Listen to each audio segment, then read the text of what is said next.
Assalamualaikum warahmatullahi wabarakatuh. Kami dari kelompok 1 berkesempatan untuk memenuhi tugas akhir untuk mata kuliah tutorial Sosiologi Pedesaan dan Pertanian di Desa Delisodo. Welcome to Desa Delisodo.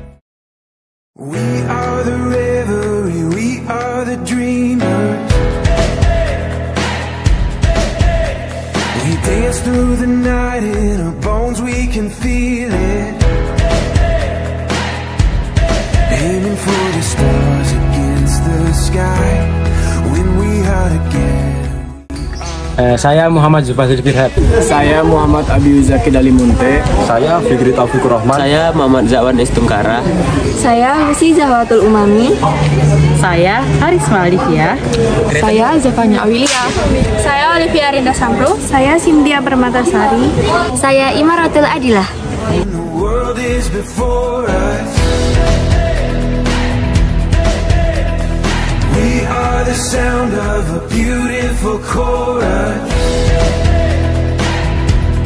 holding to the feeling you and I. Saat ini kelompok kami sedang berada di Desa Dalisodo. Nah, Desa Dalisodo ini berada di Kecamatan Wagir, Kabupaten Malang, dan tentunya dengan potensi desa yang sangat melimpah. Luas Desa Dalisodo ini sekitar 804 hektar dengan kepadatan penduduk 6.456 jiwa. Berdasarkan letak geografisnya, Desa Dalisodo berada di kaki Gunung Kawi dengan topografi berbentuk landai hingga curam dan dengan bentuk lahan vulkanik. Dengan kondisi tersebut, Desa Dalisodo memiliki lahan yang cenderung kering sehingga cocok untuk membudidayakan tanaman jagung, kemudian kacang, serta singkong. Definisi kelompok adalah sekumpulan individu yang membentuk satu kesatuan dan saling melakukan interaksi dan berhubungan satu sama lain untuk melaksanakan peranannya masing-masing guna mencapai tujuan bersama. Organisasi sosial adalah sekumpulan orang-orang atau masyarakat yang terstruktur dan mempunyai suatu tujuan yang sama sehingga bisa membentuk lembaga sosial atau organisasi dengan tidak melanggar peraturan-peraturan yang ada di negara tersebut, baik yang berbadan hukum maupun yang tidak berbadan hukum. Seperti yang telah dijelaskan sebelumnya, kelompok dan organisasi sosial sama-sama merupakan sekumpulan orang yang memiliki tujuan yang sama. Sedangkan perbedaan dari keduanya yaitu pada organisasi sosial terdapat struktur kepengurusan yang jelas dan memiliki peraturan-peraturan yang sudah disepakati sebelumnya. Sedangkan pada kelompok terkesan lebih bebas sebab tidak terikat dengan aturan dan tidak memiliki struktur kepengurusan yang lengkap. Kalau di desa ini ada ini nggak Pak? Kelompok tani atau gabungan tani gitu? Kelompok tani sebenarnya di desa saya ini ada Mbak, tapi selama ini masih belum. Oh, jadi nggak ada kayak struktur organisasi yang jelas gitu Pak? Kalau di dusun saya ini Mbak ya, Wangkal, selama ini belum ada.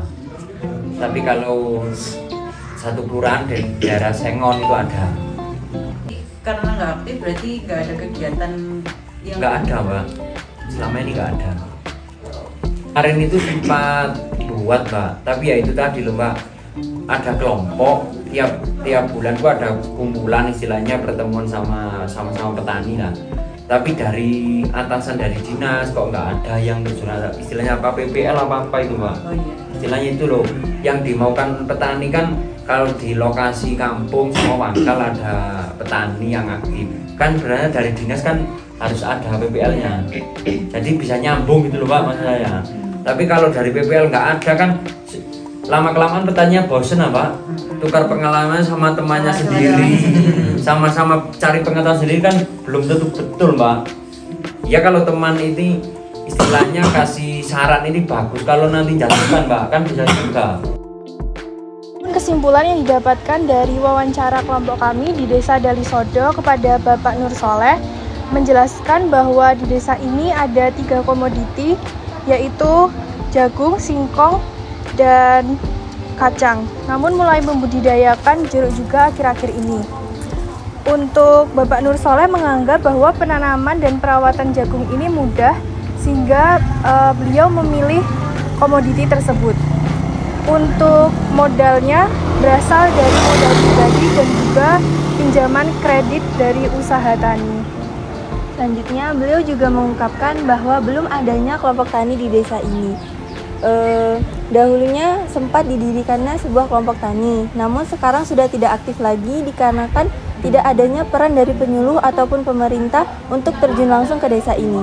Maka dari itu, Bapak Nur Soleh mengharapkan adanya peran dari penyuluh ataupun dinas pertanian untuk bisa memberikan penyuluhan ke desa ini agar para petani di desa ini bisa memaksimalkan potensi yang ada. Oke, cukup sekian untuk kesimpulan dari kelompok 1 ini. Kesimpulan dari hasil wawancara ini sekiranya bisa bermanfaat untuk masyarakat. Kami dari kelompok 1 pamit undur diri. Wassalamualaikum warahmatullahi wabarakatuh.